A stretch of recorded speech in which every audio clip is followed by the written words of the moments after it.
Welcome to Mark My Words, a podcast that not only aims to inspire and teach the listener about entrepreneurship, it also aims to give my guests an opportunity to talk about their unique journey in entrepreneurship and life. So join me and my guests as we meet at the crossroads on Mark My Words.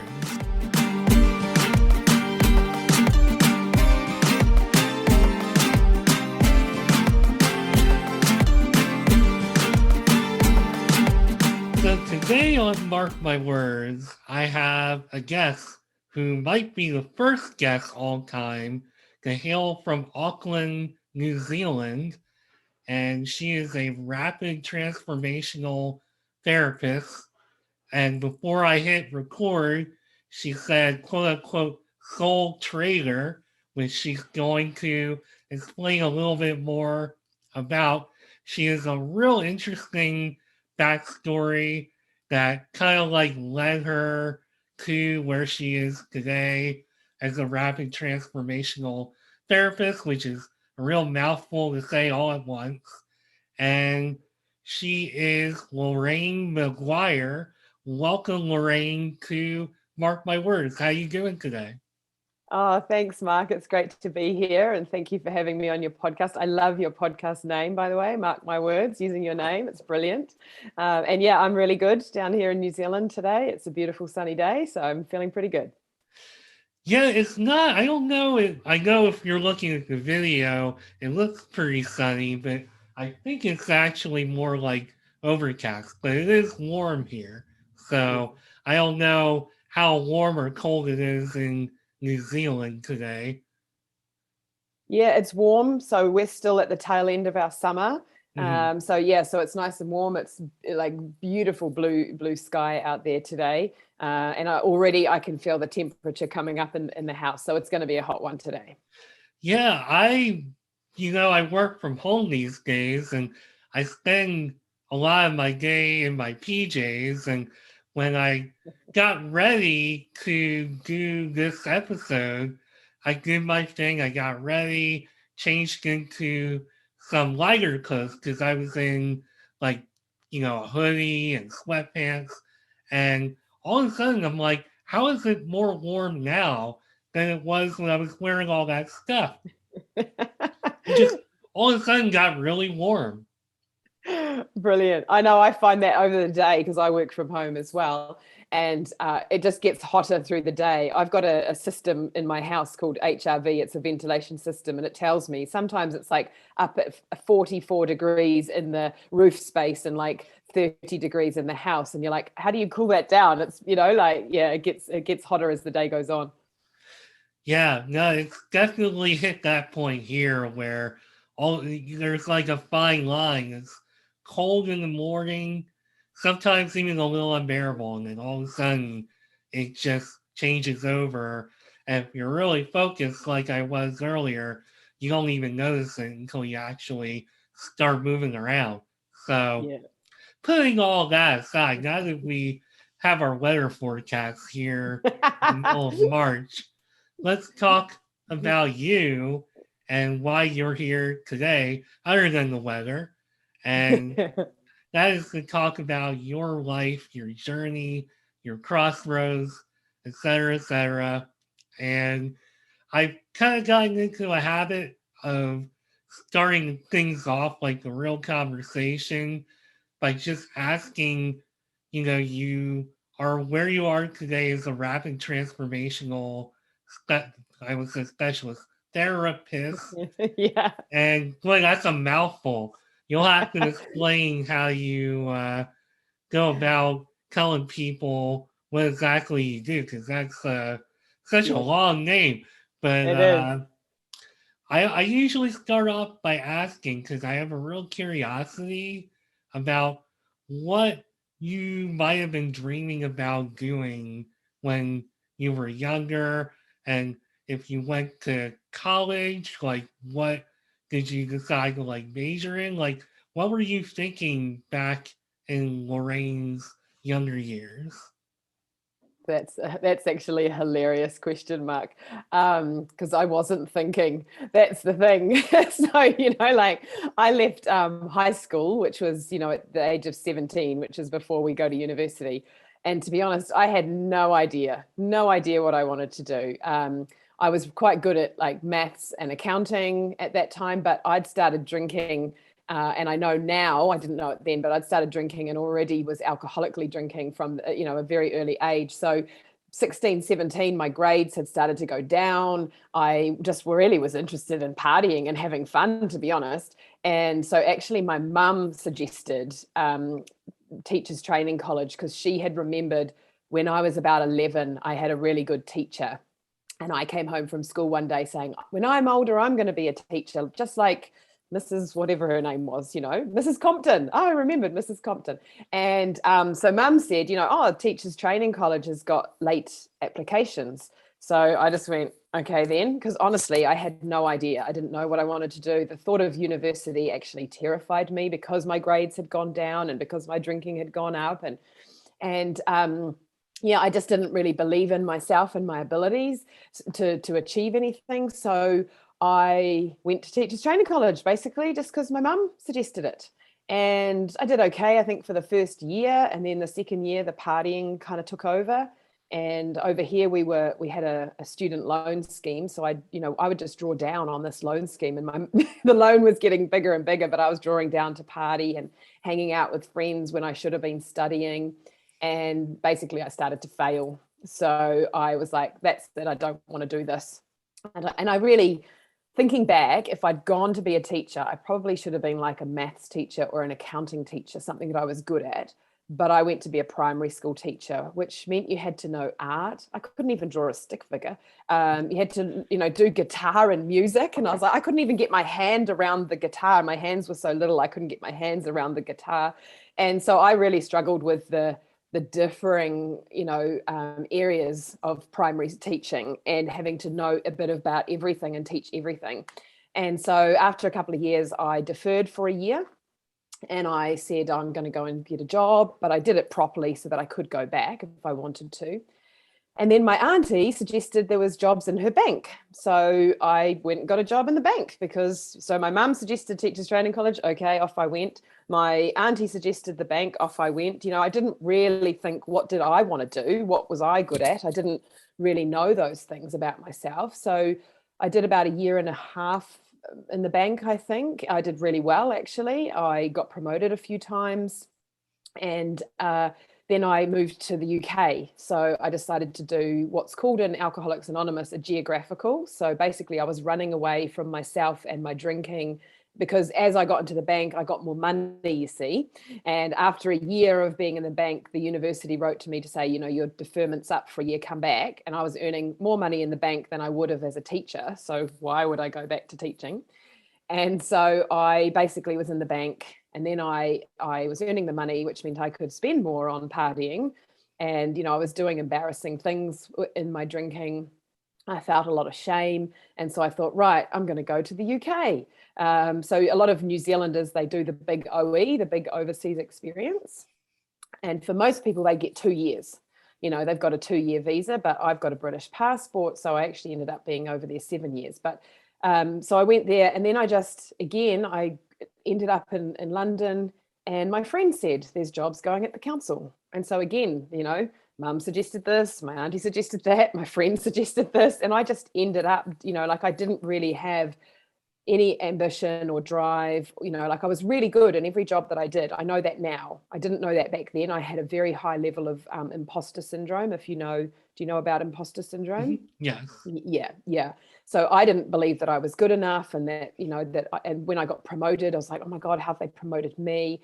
And then, after a few years of being in London and getting sober in London, when I came back to New Zealand, my dad suggested the job in the council in New Zealand. So it was like basically my career history until becoming a rapid transformational therapist. Basically, it was just somebody suggesting, hey, there's a job over here you might be good at, or hey, I've seen this, or there was a big restructure. So there was certain times in my careers that they restructured the whole council system in New Zealand, and I ended up in a transport organisation. So I went from working on natural green, protect these beautiful rainforest area, to buses and trains, and like, what? I don't know anything about this. So then again, that would tie into the fear. But actually I did really well in that job, and I progressed up and I ended up managing a team of 7 people and, leading a really big project. But the whole time I had so much fear and anxiety. I had panic attacks, like there was so much of like, I don't know what I'm doing. And I just kind of, fell into that job because the company had restructured, and that's the job that you had to go fight for jobs basically.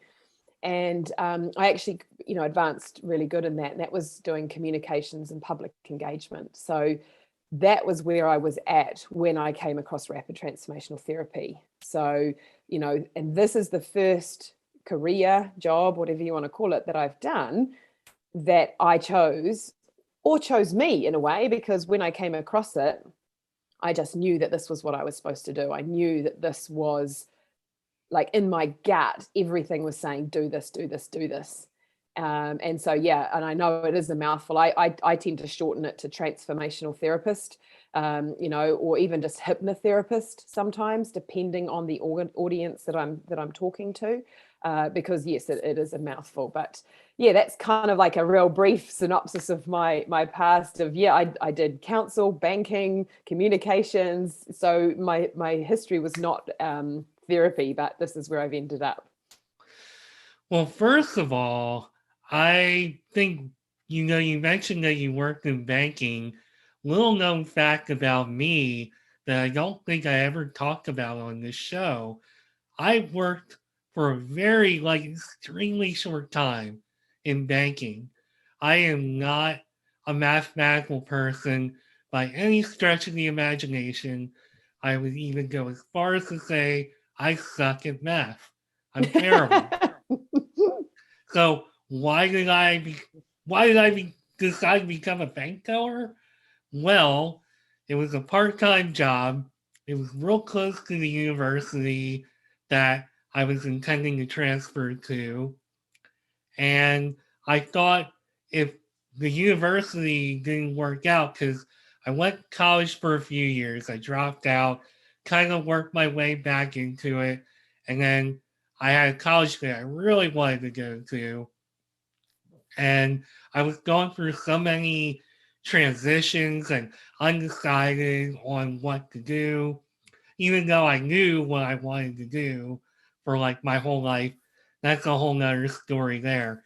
But I decided, for whatever crazy reason, try my hand at working in a bank. And when I went away to the training, I guess the training was like an hour away from where the bank was. So first of all, I couldn't keep up with the rest of the class to save my life. And secondly, the thing that really spooked me out was the company I worked for. They showed a video, and kind of like a reenactment of what like a bank holdup would be like. Oh gosh.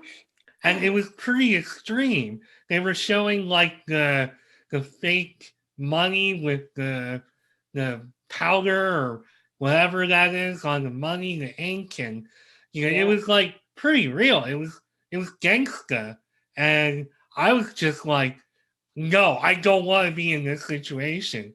Above all the bad counting, the slow counting, and whatever, I don't want to be in that situation.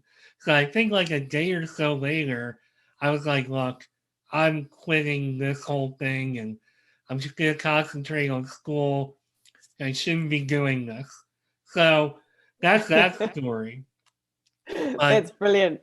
listening to you talk about your path, I'm really impressed, because you mentioned imposter syndrome, yet you were like so successful. Like it sounds like you just bounced around and everything just came natural. You were getting promotions, and believe me, that was not my life at all. Like, I found like the one thing that I'm passionate about and I'm good at, and I've kind of like eventually wound up sticking to that, because if I didn't do that, I'd still be bouncing around job to job, probably no promotion, probably just kind of bouncing around aimlessly. So it's really interesting to me that, you on some level had, you have like this real talent and are very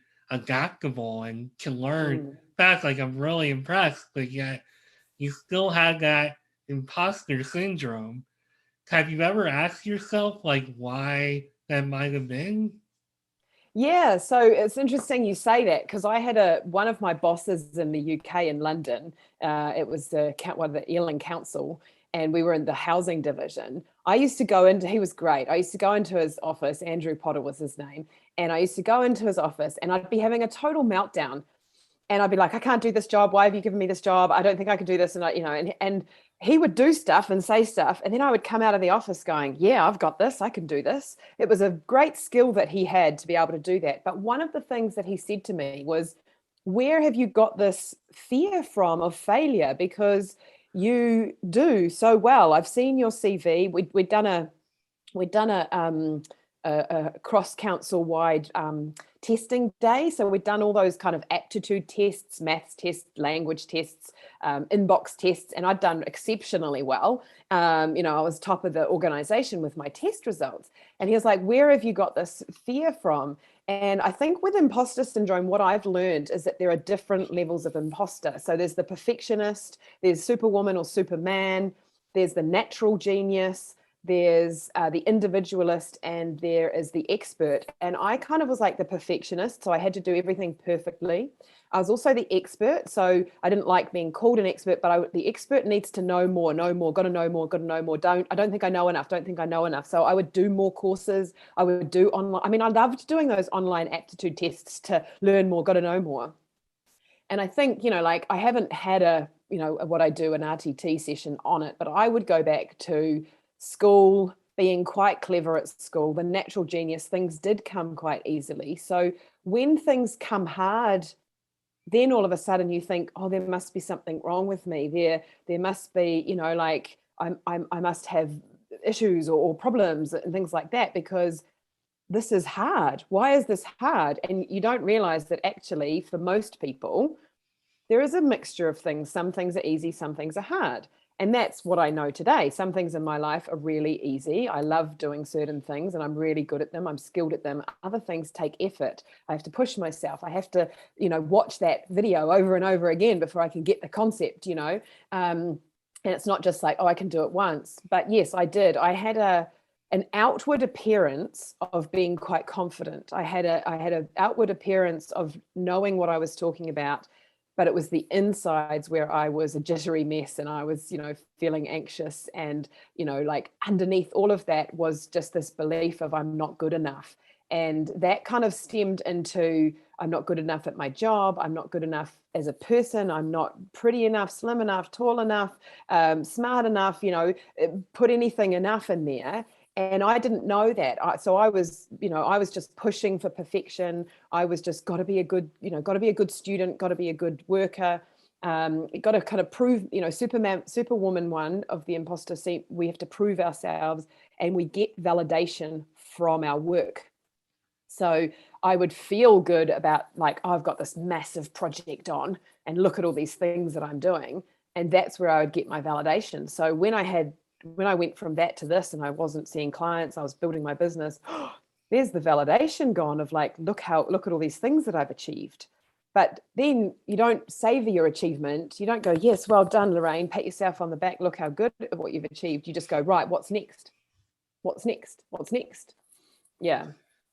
Well, first of all, if there was a category of imposter syndrome for those of us who listened to grunge and alternative during the 90s, I think I'd be one of those people that would fall under that category because that was like a type of music that really spoke to me. And I was like, a lot of the messages here, like, I hate to admit, but I can kind of like relate.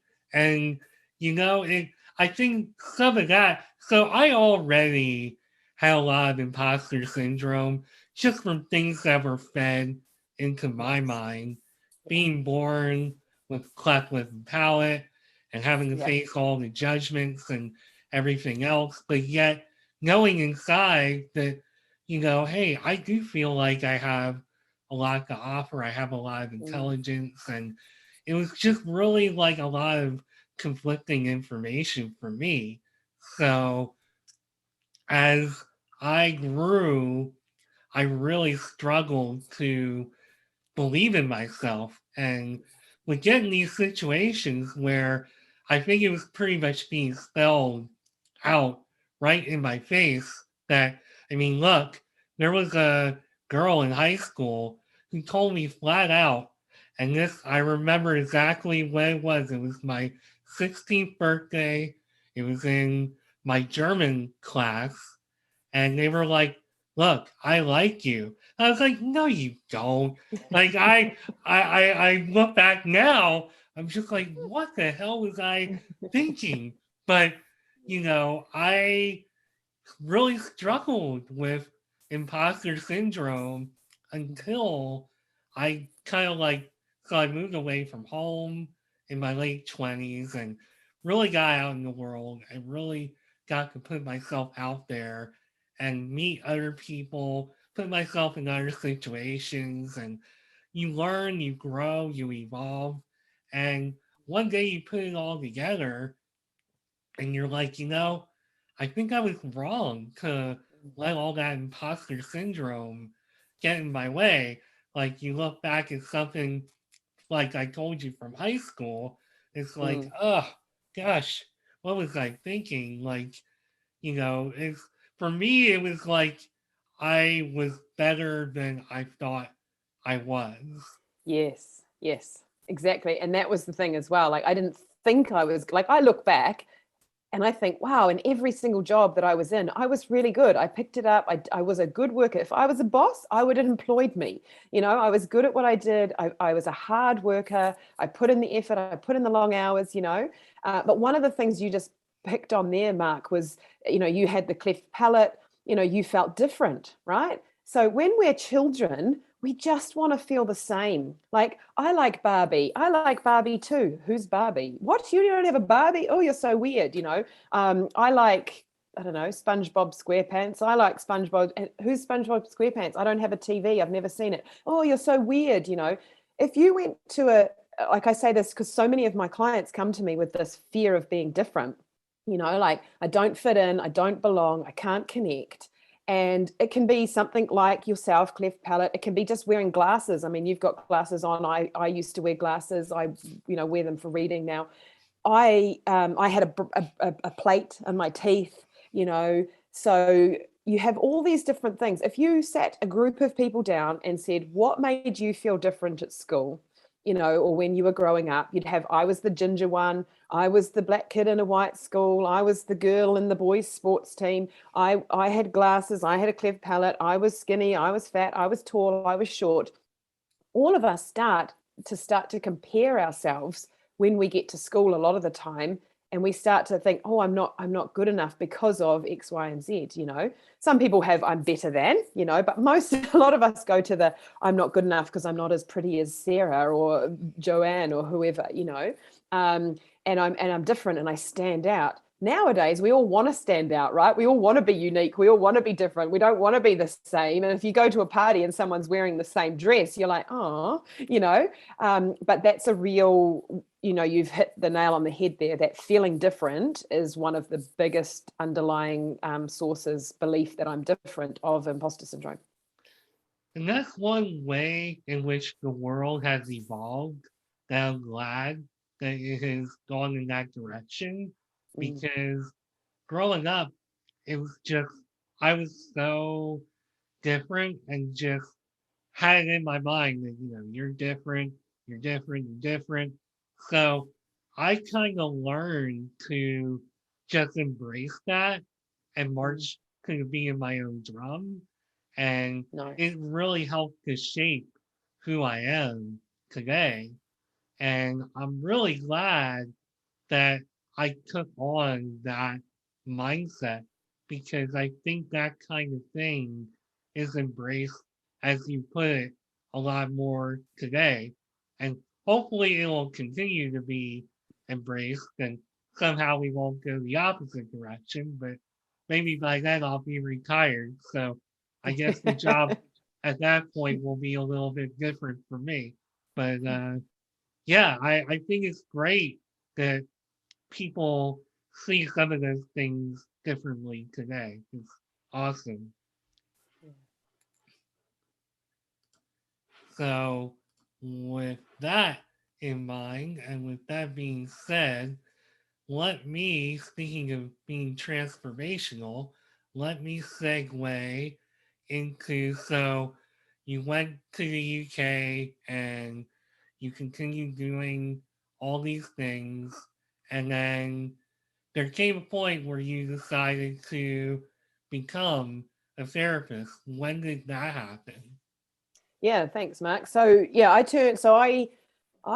came back from the UK in 2005, I think, and by then I got sober in 2001, so I'll be 21 years sober this year. And I've been doing a lot of work, in 12-step groups, my own, I'd been going to a therapist myself. I'd done, retreats, mindfulness courses, all sorts of things, constantly working on myself since the age of 24, basically. But turned 40 and I was drink-free, drug-free, smoke-free, but I was back in the sugar. So I was back in overeating. And I was looking for a solution to the overeating. So I was unhappy in myself, in my body. I was extremely busy at work. I was doing like 60, 70, 80-hour work weeks with this massive project. And basically my life had kind of just narrowed down to work, the occasional 12-step meeting, and eating, basically. And people would say, oh, how are you? Busy and tired, were a lot of my answers. And a friend of mine sent me Marissa Peer, her video. It used to be called "The Biggest Disease Affecting Humanity is the Belief that I'm Not Enough." And I started to watch a little bit of it. And then I thought, oh, who is this? What is this? I don't have time. It was like, I don't know, about 40 minutes long or something. And so I closed it in YouTube. And then I had dinner with a friend and I was sharing with her how I was struggling with the food and I was really upset. And she mentioned the same lady, Marissa Peer, the same video. And I was like, okay, twice, And I came home on a Friday night. I had, by then I was eating 3 or 4 ice creams a day. So I would drive home, go to the local shop, buy the ice creams, inhale one before I even got home, then eat the rest of the 3 over the evening, go to bed feeling really sick. This night, I'd also eaten a box of scorched almonds, which are chocolate covered almonds. And so I was feeling really, really sick. And I went to bed. Couldn't lie on my back or my stomach because it hurt so much. So I was kind of like curled in the fetal position almost. And I just was like, I can't go on like this. I'm 40, I'm single, I hate my job, I'm stressed, I'm fat again, all of this stuff racing around in my head. There was so much going on at work. And my cat at the time woke me up at 3:30 in the morning and I sorted her out and I was just lying there with a racing head. And I was like, I can't do this. So I turned the lights on, put my phone on, opened up YouTube. There was Marissa's video. And so I thought, why not? I need something to turn my head off. And I watched the video that started about 4:30 a.m. By 5:30 a.m., I was in my lounge. I had cardboard, I had magazines, scissors and glue, and I was making myself a vision board. I had a light bulb moment that, oh my God, I don't believe that I'm enough, And so I sat there and I literally binge watched her videos. And I consciously ate my last big hokey ice cream at 5:30 a.m. in the morning. And I haven't had one since. And that was before I even had any of the therapy. And as I watched her videos, I got to one, this was like April 2017. I got to one that said, you can do what I do. And Mark, that's when I knew in my core of my being that this is what I was meant to do. And I was like, I'm going to do this. So I followed the process. I had a webinar with her and her team. Then I had a one-on-one with a therapist. Then I went to the bank, got money. I booked everything. I went back, booked the tickets back to London because the training was in London and I was in New Zealand at the time. And I literally, from April to July, by July, I was a certified hypnotherapist. Then I had another year's worth of online training as I, started to see clients. And I went down from 5 days a week to 4 days a week to 3 days a week for the next year. And then after a year, I went full-time, boots and all, I'm going to go into this business and give it a go. But it was like, I just knew that I could do this. I'd mentored women in 12-step therapy, or 12-step, it's not therapy, 12-step, groups. I'd taken people through the 12 steps. I used to speak on the phone and help people all the time. And so I was like, I can do this. But I tell you what, it's been the most challenging thing I've ever done, because even though that's what got me across the door and got me there, and, I got, I think it was like 98.6% in my exam. So I was like super excited about that, and passed my therapy, you had to be observed giving therapy and everything. And then I just came back and I literally started seeing clients straight away. It was just like, just get into it, just do it.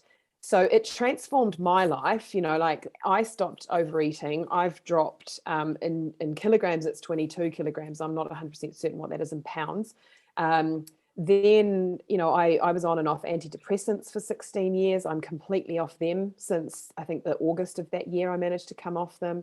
I was single for 11 years. Now I'm 3.5 years in the most loving relationship I've ever been in. Like all of these, it's just completely transformed my own life. And now I use the therapy to transform other people's lives. So it literally changed my life overnight, from starting to watch Marissa's videos to where I am today. And it's still going. And it's no surprise to me, hearing the first part of your story, that you went all in on this. It really spoke to you, and you went all in on yourself, made all those changes, were able to apply what you learned, and now you're on your way with something that you're really passionate about. And do you first of all, do you think that this is what you were searching for all along, is just something that spoke to you and something that you could latch onto and be really passionate about? Absolutely. I think everything, like my belief is that everything I've been through, I had to experience in my life, that it's all just been part of my journey. And that, everything was like a stepping stone to the next thing, So, I started, by getting sober. And then I, went on to do my own personal therapy around the anxiety and panic attacks, because, a 12-step group isn't for anxiety, it's for alcohol. And then that led me to learning more about, psychotherapy and therapy stuff. Then I did mindfulness courses, and that helped me to learn more. Everything was just like a stepping stone to the next thing. So even though, like, I do, with my clients, I do pure rapid transformational therapy in the session, I will utilize any experience that I've had. So, I can say to a client, I've been there, I've done that. So when, when I talk to certain people, they're like, you can't have had all of that. And I'm like, yes, I've literally overcome drugs, alcohol, smoking, food, relationship blocks, imposter syndrome, like I literally, anxiety, depression, panic attacks. And because all of those things go intertwined. When you don't feel like you're good enough, you just manifest more and more things that make you feel like you're not good enough. And so this then, when I got to this, like on day one of the training, I hypnotized 4 people in the first day. And I was like, oh my God, this was amazing. I was so high, and, like, I'm so passionate about it. I talk to strangers about it. I talk to, like, sometimes I think to myself, shut up, Lorraine, they're not interested, but it is fascinating to me. The more that I do this, the more that I see, like, just looking at, like, I've got some notes sitting next to me, I'm doing some work, and there's like this lady came to see me for migraines, and her mind says, I'm helping you take time for yourself because you never stop. So her mind and body made her stop by giving her a migraine. Like, that's how powerful our minds are. The more that I do this, the more that I see how creative, how powerful our minds are. It just makes me just think, just blown away. Like, everything I've experienced, I can use to help someone else. And I also now know doing this therapy that you have all the answers within you, Marc. Like if you came to me and you said, I'm coming to see you about some issue that I've never even heard of, I'm like, okay, then that's fine, because I don't need to know, because you have all the answers inside you and in your mind and in your body. And so I just use the techniques to help guide you to find what was the root cause for, like, some of the things we've consciously talked about, but there'll be some things subconsciously that drive us. Like this lady thought she had something physically wrong with her with migraines, and her mind said, no, I'm just stopping you because you won't stop. And it's like, how amazing is that? So I am extremely passionate about it. I love it. I get really excited when I'm working with clients and I find the root cause with them of something, and I'm like, could you see how your mind did that and that, and I learned this, created this, and so I definitely believe that whether I was purposely looking for this or whether it found me, it's definitely the best fit. And I see a big difference in the way you talk about all of this compared to the past. Because you're like, yeah, I did this and I did this. But when it comes to your therapy, like your face just lights up. I mean, it's a total difference. And one thing I do want to talk about, and I've had a few hypnotherapists on this show in the past, and I Yep. always like talking about the fact that when you're talking about hypnotherapy, it's not like what you see on a TV show when somebody holds something up and says, you're getting sleepy. Like, it's not like that at all. Maybe if you can kind of explain what that process looks like. Sure, Marc. So hypnosis is just a relaxed state of awareness where we can talk between the conscious and the subconscious. So we can access the subconscious memories, the thoughts, the beliefs that have been created. So I like to say to clients and people that are interested, like that have seen those things, because I get a lot of people saying, you're not going to make me cluck like a chicken or bark like a dog, are you? And like I always say, not unless you want me to. But the truth is, I don't actually know how to do that. I haven't been trained in how to do hypnosis to make you cluck like a chicken, although I have chickens and I love chickens. So like it's just a really relaxed state of awareness. We all go into hypnosis. So if you've ever driven down the road and all of a sudden you've got a little way down the road and you're like, oh, how did I get here? I can't remember did I go through a red light? Oh my God, did I, oh gosh, I can't remember the last stretch of my driving. That's where your mind's been in a hypnotic state. So your conscious mind is off thinking about the day, the week, shopping, arguments, whatever, work, and your subconscious mind has taken over and driven the car.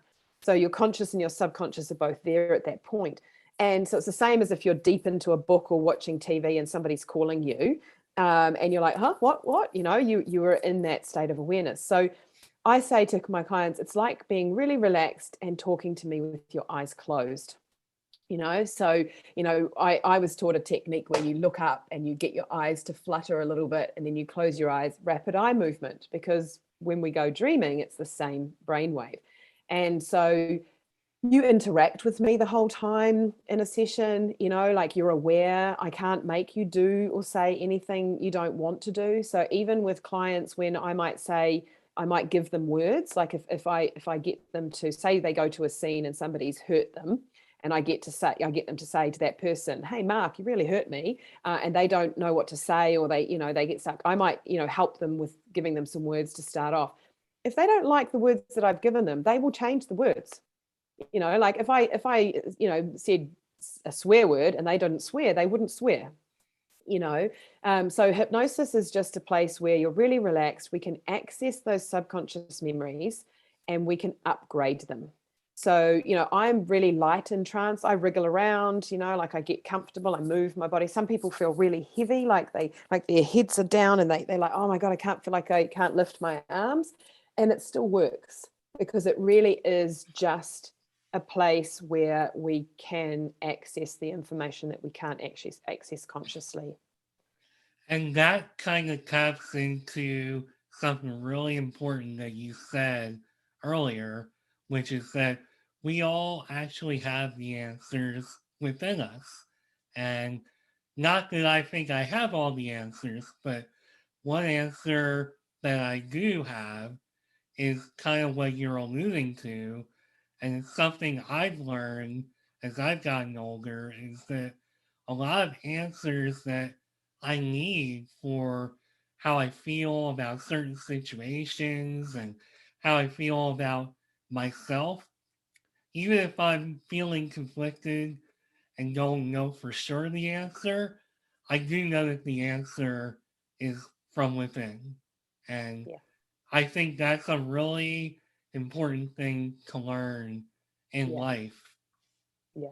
And there's a really good thing it wasn't learnt in the therapy that I do, but it just came to mind. So I'm going to share it. So when you're conflicted and you're like, should I go left or should I go right? You know, if you've got two different things to choose from, if you flip a coin and you say, you know, heads is left, tails is right, and you get right, and you're like, oh, I don't want to go right. There's your answer. Because then you're disappointed. Actually, you know, or you're like, yes, gets the answer I wanted. Then you kind of know. It's like you know, like when I've got somebody in hypnosis, I don't necessarily know if somebody's coming to me for alcohol. I don't necessarily know whether they should be go completely sober and not drink, or whether they should drink 1 to 2 drinks a week, or whether 3 to 4 drinks a week, or whatever. I can have some recommendations based on my own experience, my training, the questionnaire that they fill out. Same with weight loss. I don't know what weight you should be, what weight someone should be if they're coming to me for weight loss. But under hypnosis, I can say I'm the part of Marc that knows whether he should be sober, or whether he should have 1 or 2 drinks a week, or whether he should be X weight or X weight. And that information comes from you, you know? And so then when I then do a personalized hypnotic recording for my clients to listen to, I'm then putting into the recording what the client wants. So I'm not saying, oh, I think you should, weigh 100 pounds. I don't know what 100 pounds is, if that's, but like 200 pounds, 150 pounds. Like, I'm trying to use the techniques that I've got for you to access the information that you have within you. I know what's good for me, what's not good for me. I know what I can eat and what I can't eat. I know these things from my own experience. But so many of us, well, for me anyway, I was constantly looking for an external answer. So for somebody to tell me what I should be doing, how I should be doing it. And so when I started doing this therapy, all of a sudden I went from having a hierarchical, corporate organization with people to go to who are going to tell me what to do, to, oh, I have to do all of this myself. Like right from the admin to the marketing to the therapy, I have to do it all myself. And I'd be like, oh, and I'd ring my mentor and things like that. And it's like less and less I have to do that, as I know, actually, if I just sit quietly and just tap into myself, I do have the answer, and it will come. It might not be the first time I sit down quietly. I might have to do some writing about it. I might have to do some self-hypnosis. I even get my own therapy sessions with therapists because I can't access this stuff by myself sometimes, but I know it's in there. I've just got to clear away some of the things that are hiding the truth. Well, at the risk of sounding like a job interview, one thing I'm curious about as we get closer to the end of this episode, you've accomplished a lot, you've done a lot. What are you most proud of? Are you most proud of the things you've overcome, like the personal things, or are you more proud of standing on your own 2 feet as an entrepreneur? Is it something else? Oh, good question. And as you're asking that, I was thinking, wow, the great thing about that question is that I actually, in the past, I would have been like, I don't know what to say because I don't know what I'm proud of, or I'm not proud of myself. Today, I'm actually sitting here going, I don't know what to say because there's so many things that I'm proud of, which actually makes me feel really emotional because I can see how far I've come, which I'm like really proud of the fact that I'm proud of myself. I think one of the things you said there, I'm proud of the fact that I did this off my own back, that I didn't speak to, like when I came across this, and I watched all those Marissa videos and I booked everything. I didn't speak to my 12-step mentors. I didn't speak to my therapist. I didn't speak to my parents. I didn't speak to anyone. I did this on my own. I decided I was going to change my career. So I'm really proud of that. But I think also one of the things I'm really proud of is that I don't give up, that when I hit roadblocks, when I stumble, when I have challenges, which I do because I'm human, when I have strong, overwhelming, overpowering emotions that I don't know how to deal with, I don't give up. I just keep looking for solutions. I get another therapy session. I speak to a mentor. I do the work. I do the journaling. I, read another, I'm just looking at a pile of books over there that I've got to read. I read another one of those books and I find a solution that I'm constantly growing, that, I'm really proud that I just keep going. And if I hit a roadblock in my relationship, I don't do what my old belief was, which was it's easier and safer to be alone, get out, run, break it up, end it. I look for a solution, So yes, I'm proud of the fact that I'm 21 years sober this year. Yes, I'm proud of the fact that I'm smoke-free, drink-free, drug-free, 90 to 95% sugar-free now, slim, fit, healthy, all these amazing things. But I'm proud that I just keep going, and that I have so many things that I can be proud of. Which in the past, I remember sitting outside a 12-step meeting and somebody said, what's one thing that you like about yourself? Because I was so low, I was literally sitting in the gutter. And all I could come up with at the time was my eyelashes. And I think how sad for that poor young me at 24 that all she could think of that she liked about herself was her eyelashes. And then I think I said, oh, maybe my legs, but from then it's grown, and I've got a list of things that I like and love about myself. Some that are really quirky, like singing to my chickens and putting those on Facebook. I don't care. I never would have done that stuff before, but I sing to my chickens. I love my chickens. I've got them all chicken funny names, and I bounce on trampolines, like all these things that I do now that I'm just embracing me.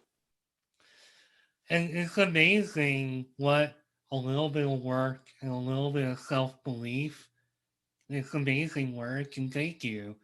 And as you were talking about the difference between the younger you versus the you of today, it really makes me think of what a difference in my own life. And I had all these dreams and all these things that I wanted to do, but I was like, who would want to listen to me, or who would, excuse me, too much soda here while I'm talking to you here. I can hypnotize that out of you, Marc. And I actually should take you up on that. I've cut back quite a bit, but I still, even with me exercising and trying to take care of myself, eat better, I still, before I did this episode, I was like, I think I need, because all I'm doing is just a 7 ounce. It's not like a 20 ounce or 30 ounce or multiple of those big ones a day. Just needed a little one. Like, I'm feeling mentally bogged down. I want to give Lorraine my best. So I picked up a 7 ounce Coke. I should have you hypnotize that out of me. And now I feel like I have been hypnotized out of what I was saying. I know. Sorry, I distracted you. No, it was a good point. But I think what I was trying to say is when I think about the younger version of myself, That's right. and I see where I'm at today, and I remember all those nights of putting on the headphones, listening to music, dreaming about life, and dreaming about doing this or doing a lot of the things I'm doing now. It was just like, I don't even know if that's possible. I don't even know if I can do that. But if you just have that self talk and listen to yourself, as you've kind of alluded to through this whole episode, the answers are there. You can dig it all out, and you can be that best version of you. And I think you were an amazing person to have on this show for not only people aspiring to be an entrepreneur, but hopefully anybody who just wants to up their game in life and wants to become a better version of themselves. Great for even somebody like me to hear the words coming from you. You've overcome so much, and I mean, that's inspirational. And it's one of the many reasons I do this show. So, Nice. with all that being said, let's get into the part where you tell everybody how they can find you and how they can work with you. Yeah, awesome. Thanks, Mark. So LorraineMaguire.com is my website, and Lorraine Maguire Therapy on Facebook and Instagram. Basically, those are I'm not hugely on social media, but those are the places that you can find me. And one of the things that I wanted to just touch on in regards to working with me, it's like, I believe that if you've got something in your life that you don't want in your life, hypnotherapy, RTT can help free you of that. If there's something that you do want, but you just can't seem to get there, hypnotherapy, RTT can help you with that. I believe that the mind is like a computer.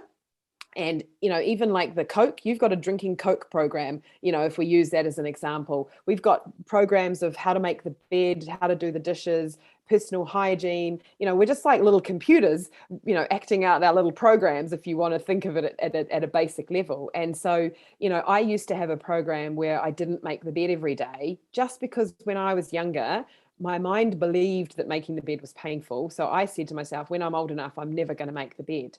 Right. And so then I left home and I never made the bed. Now I make the bed regularly. I've retrained myself to do that. But weight, if I'm overweight, it's just a program. If I'm, drinking too much Coke, it's just a program. If I've got migraines, it can be a program. It can be things can be interlinked with hormones, but the mind and the body are so connected that if I think to myself, oh, I'm just so tired, I really just want a day off, I'm really tired, boom, I wake up the next day sick or something, because my mind's like, oh, she needs a day off. There you go. I gave you a day off. So working with me, I offer everyone a free 20-minute Zoom or phone call consultation so people can chat to me about what I do and how I can help them in their own personal issue. And then if they decide to book a session, sessions are about an hour and a half to 2 hours long. And everyone gets their own personalized hypnotic recording, personal to them. So, like I love what I do. I can help with multiple issues because of my own past experience, but also because of what I said. What's inside you. I can just help you tap in to find that computer program. Like, why don't we, we update the software on our phones, we update the software and our apps on our laptops, even a watch. I don't have my watch on today, but my swimming watch gets updated with software. Why wouldn't I update the software of my mind? Change the software, change the program, and then everything else changes. So yeah, love to work with anyone who was interested. Update the software in my mind. I couldn't have said it better. That is amazing. That's like the phrase of the week, I think. Update the software in my mind. Yeah. Which I certainly try to do as much as I can. One note I want to say about your social media is your Instagram is really, really nice. And I encourage people to not only reach out to Lorraine, but also to follow your Instagram. You have a great little Instagram going. I'm like, no, that really needs to be mentioned because I do my homework on my guests, and that was something that I'm like, if I'm at least gonna give that a mention. So, Oh, thanks, Mark.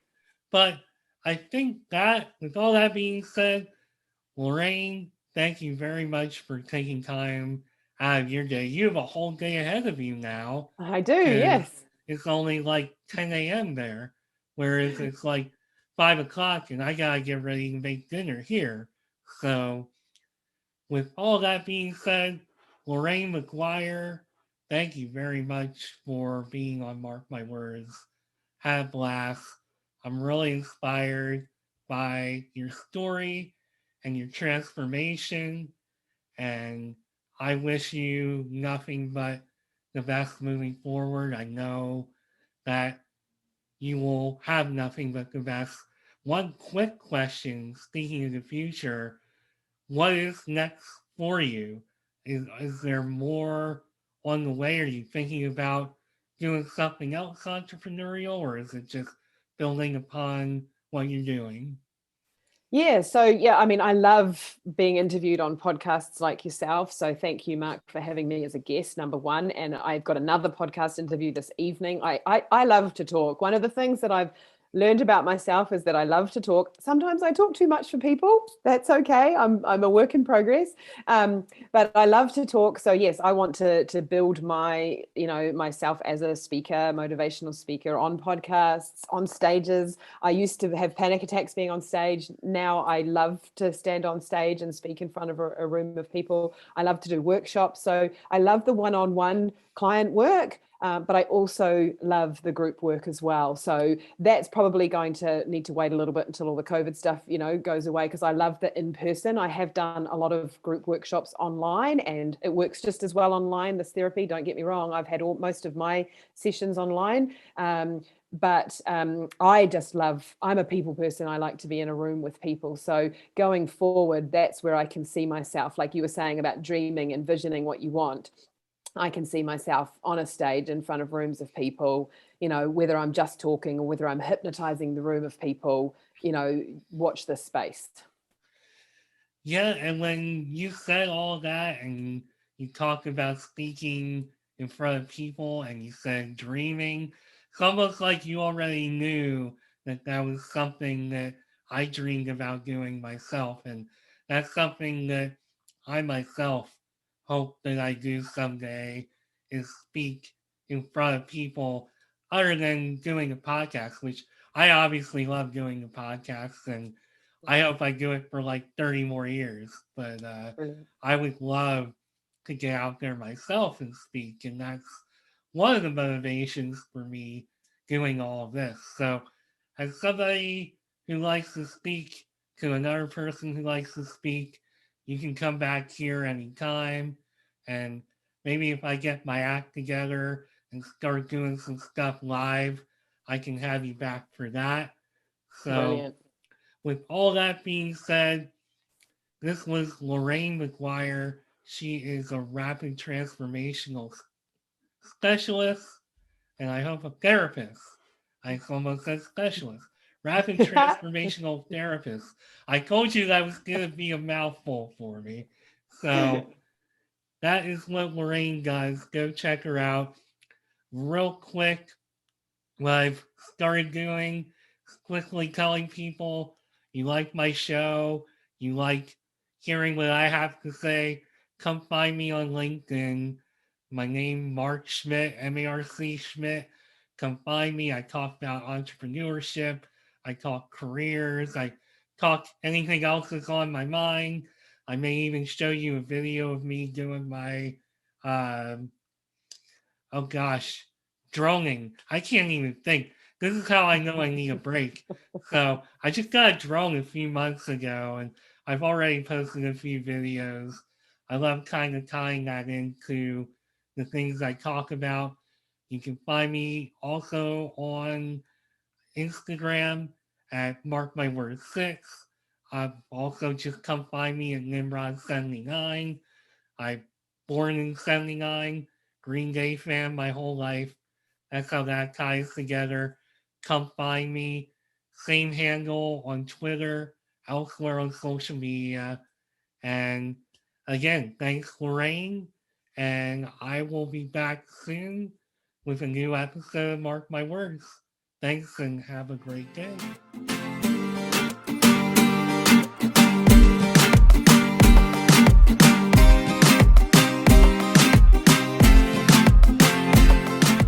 Thanks again for taking time out of your busy day to listen to Mark My Words. If you would like to connect with me beyond the show, you can find me on LinkedIn at Marc Schmidt, where I will be talking about entrepreneurship, careers, and anything else that is on my mind. You can also connect with me on Twitter and Instagram at Nimrod1979 and Nimrod79 respectively. This podcast also has a page on Instagram at Mark My Words. And finally, if you want to leave me a voicemail or check out what I'm up to with the podcast, come find me at podpage.com/Mark my-words. Thanks again for listening, and I'll be back with a new episode soon. Bye for now.